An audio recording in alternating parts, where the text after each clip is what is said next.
Magandang gabi po sa bawat isa sa atin. Muli ako na naman po si Ate Esther ang mag-share po ng salita ng Diyos sa gabing ito.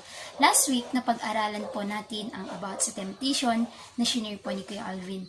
So ngayon naman po, pag-aaralan natin kung paano nga ba ang tumakbo ng matagumpay sa ating pananampalataya.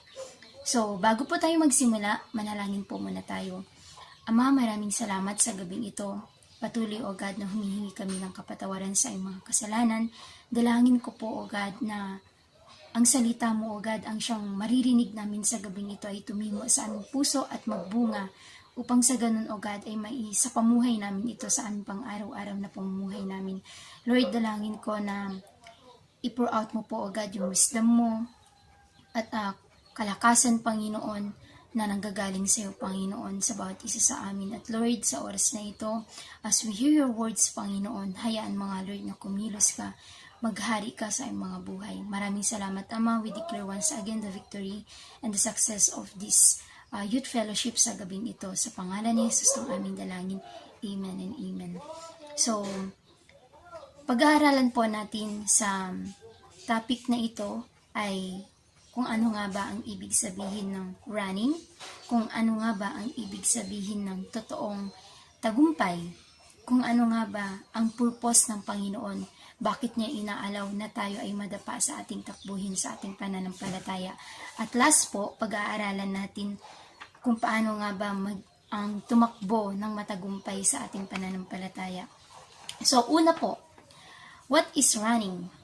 So, sabi po ni Uncle Google, running is the action or movement of a runner. So wala naman po siguro ang tumatakbo dito ng patalikod. Kasi kung meron, sinasabi ko sa inyo, kung meron dito ang tumatakbo ng patalikod ay hindi kailanman makakarating sa kanyang paroroonan at hindi kailanman mananalo sa paligsahan. So ganyan din po ang bawat isa sa atin kapag tayo ay tumatakbo ng patalikod papunta sa Panginoon, kailanman po hindi natin mararanasan ang kapangyarihan ng Lord, hindi natin makukuha ang regalo, ang premyo na inalaan ng Panginoon sa bawat isa sa atin. So, ang pagtakbo pala ng patalikod ay nagpapahiwatig na hindi mo pa nilet go yung mga past mo, hindi mo pa kayang makamove forward sa mga nakaraan mo. Kaya, tandaan po ng bawat isa sa atin, when we run, we should know our specific goal upang sa ganun hindi po tayo mapanghihinaan ng loob, hindi po tayo mawalan ng pag-asa habang tayo ay tumatakbo. Kasi ang goal ang nagpapakita, ang nagbibigay sa atin ng lakas para makamtan natin yung premyo na inilaan ng Lord sa bawat isa sa atin. So, ano nga ba ang tagumpay? So, walang tao ang ayaw ang tagumpay sa ibabaw ng mundong ito kasi ang tagumpay ay ibang nagagawa po sa buhay ng bawat isa. Pwede tayong pasayahin, pwede niya tayong bigyan ng karangalan at marami pang iba. Hindi ko po sinasabi na bawal po ang maghangad or bawal po ang tagumpay sa ibabaw ng mundong ito. Ngunit, saliksikin po natin sa gabing ito ang ating mga puso kung ano nga ba ang tagumpay na ating tinatahak sa panahon ngayon. So, meron po akong nakitang dalawang real success sa mundong ito habang tayo ay nabubuhay. So, number one, has a deep relationship with the Lord. So, sabi dito, true success is only found in Jesus. He is the only one who can give us the real joy, contentment, and satisfaction. You will never become a real, successful person in this world if you don't know God in your life. Kasi kahit gaano tayo kayaman, kapatid, kahit anong klase ng tagumpay ang ating nakamtan sa ating buhay, kung wala ang Lord sa ating mga buhay, wala ding kwenta yan, kapatid. Kasi, kung gaano ka man kayaman, kung wala sa iyo ang Lord, hindi mo din yan madadala, kapatid. Pero kung meron kang deep relationship sa Panginoon, sinasabi ko, kapatid, na hindi mawawalan ng kabuluhan ang iyong mga pinagpaguran. So, pangalawa po, willing to undergo on the process. Ang totoong success pala ay hindi lang ang pagkakaroon ng deep relationship sa Panginoon, kundi willing din siya na mag-undergo sa mga proseso na binibigay sa kanya ng Panginoon. So, sabi dito, ang tunay na tagumpay ay pinagtatrabahuhan at pinaghihirapan. So, kung makikita po natin sa isang tao na naghahangad ng tagumpay, halimbawa sa ating mga estudyante dyan or tayong mga mag-aaral, kung nais natin na maging matagumpay ang ating buhay in the future, ano po yung ating ginagawa? Nag-aaral tayo ng maayos, nag-aaral tayo ng mabuti para makamtan natin yung tagumpay na hinahangad natin. Ganyan din po sa ating paglilingkod sa Panginoon. Sinasabi ko kapatid, walang shortcut sa paglilingkod sa Panginoon. Maaari mo ba yan sabihin sa iyong katabi? Or kung ikaw man ay nag-iisa ngayon, sabihin mo sa iyong sarili na walang shortcut ang paglilingkod sa Panginoon. So, sabi dito, you cannot say that you are a successful servant of the Lord in your race if you are not willing to undergo on the process. Yun nga, sinabi ko kanina, na sa paglilingkod sa Panginoon ay wala pong shortcut. Kailangan dumaraan ang bawat isa sa atin sa tamang proseso. So, sabi dito, dahil ang proseso ang nagpapatunay sa bawat isa sa atin kung kaya na nga ba natin at kung handa na nga ba tayong harapin ang mga pagsubok na nasa ating mga harapan. Sa pamamagitan kasi ng proseso, diyan tayo napapalakas, diyan tayo napapatatag, diyan tayo natututo. At dahil sa proseso, mas nakikilala natin ang ating mga sarili, kung ano nga ba yung ating mga kahinaan, kung ano nga ba ang ating mga kalakasan sa ating mga buhay. So ano nga ba yung purpose ng Panginoon? Kung bakit inaalaw ng Lord na tayo ay madapa sa ating takbuhin, sa ating pananampalataya? First, sabi ng Lord, He wants us to acknowledge Him, that apart from God, we can do nothing. Diba? Minsan sa pagtakbo kasi natin, nakakalimutan natin ang Panginoon na gusto niya na kilalanin natin siya sa ating buhay, na kung wala siya, wala tayong magagawa. Sabi niya sa John 15 verse 5, I am the vine, you are the branches. If you remain in me and I in you, you will bear much fruit. Apart from me, you can do nothing, sabi ng Panginoon. So, minsan kasi kasalanan din natin kung bakit tayo nadadapa. Yun na nga bang sinasabi ko eh. Kasi dahil sobrang galing natin, sobrang talino natin, nakakalimutan natin na mayroong Diyos na mas magaling sa atin. Tapos ngayon, patanong-tanong tayo sa Panginoon, Lord, ang hirap naman. Lord, ang gulo mo naman. Ang Diyos patuloy ang magulo, kapatid.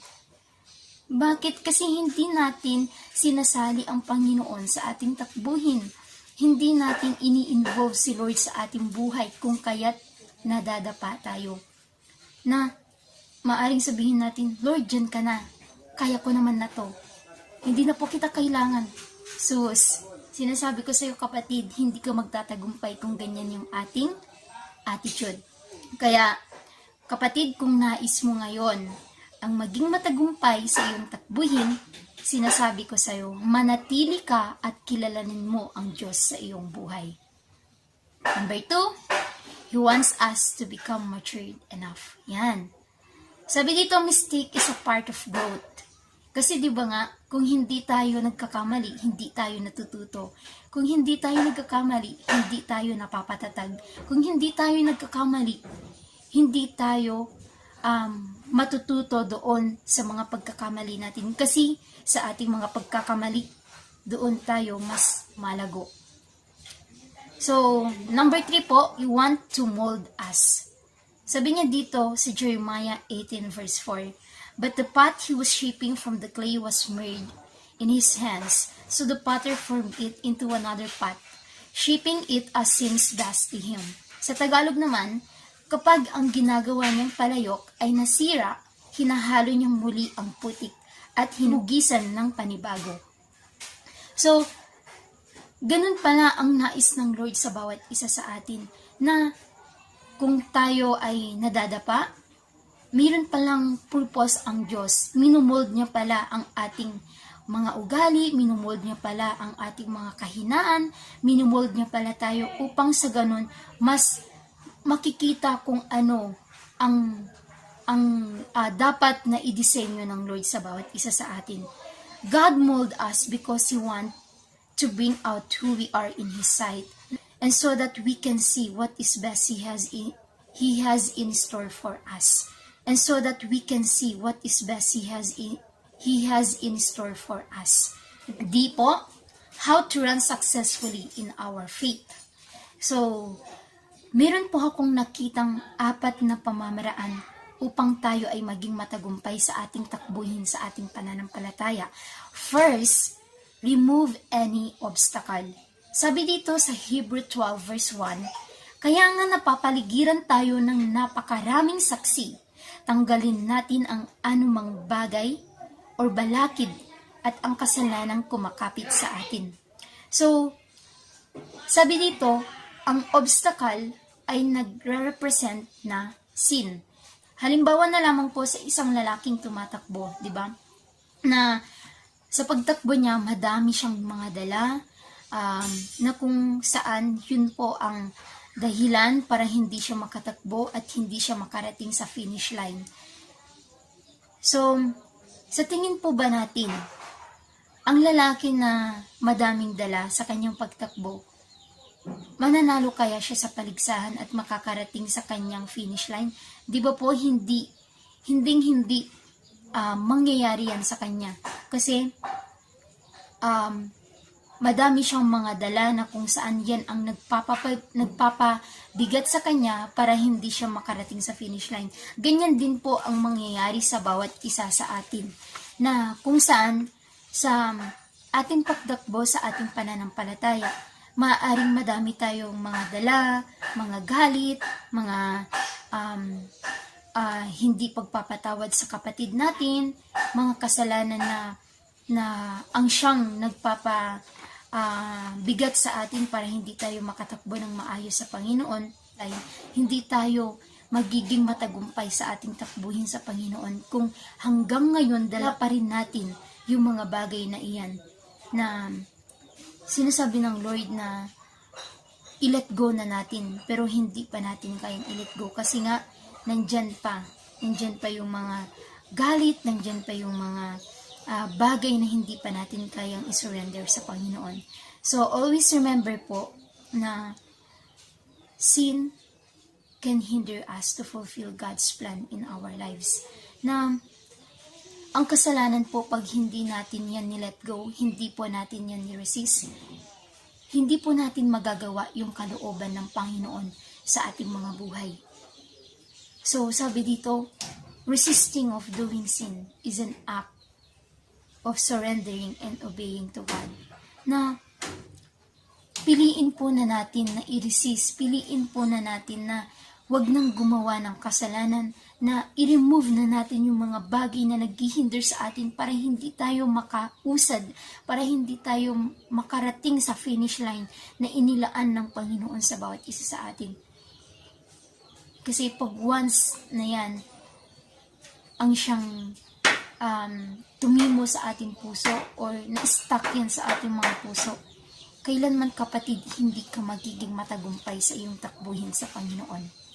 Pangalawa po, have patience. Hebrew 12 verse 1b, buong tiyaga tayong tumakbo sa paligsahang ating sinalihan. So, pinapaalalahanan po tayo ng Panginoon na magkaroon tayo ng pasensya sa ating takbuhin. So, hindi na po gasgas ito sa atin, itong quote na ito. Sabi nga nila, patient is a virtue. Yan. Diba, lagi po natin yan naririnig na patient is a virtue. Mahalaga na magkaroon tayo ng pasensya. Bakit po? Upang makatagal tayo sa ating takbuhin. So, nakakalungkot po sa mga panahon na ito, madami pong mga Kristiyano ang nawala sa kanilang pananampalataya, na kung saan, kung kailan pa silang mas malapit na sa finish line, kung kailan pa sila mas nagiging eager sa kanilang pananampalataya, doon pa sila sumuko. Doon pa sila umayaw sa kanilang takbuhin sa Panginoon. Bakit? Kasi po sila ay napagod, sila ay sumuko, sila ay nawalan ng pananampalataya.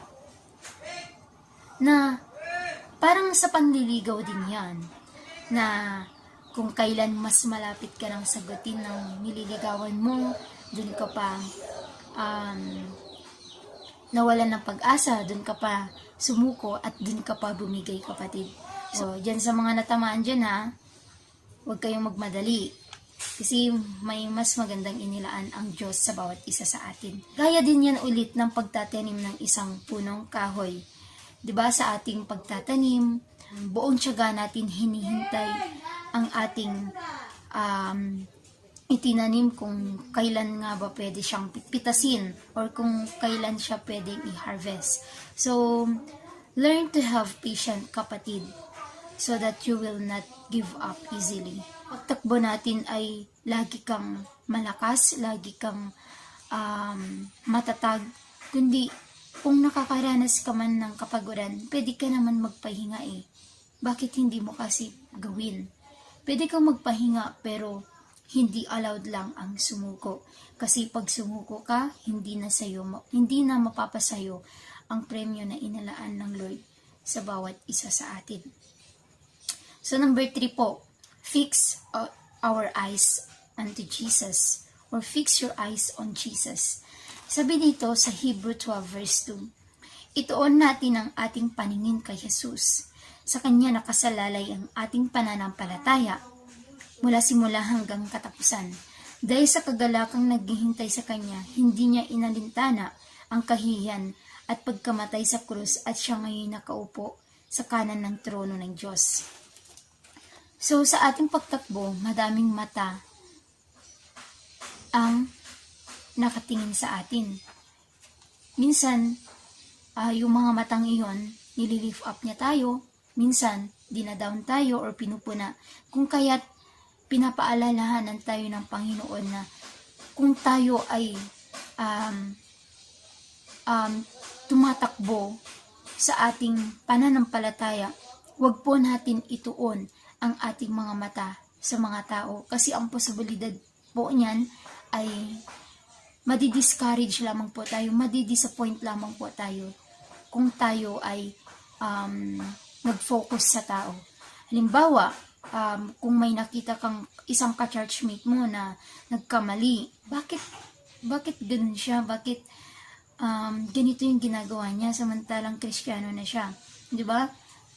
Kung kaya't yan ang naglilid sa atin para tayo ay ma-discourage, para tayo ay mawalan ng gana sa Panginoon.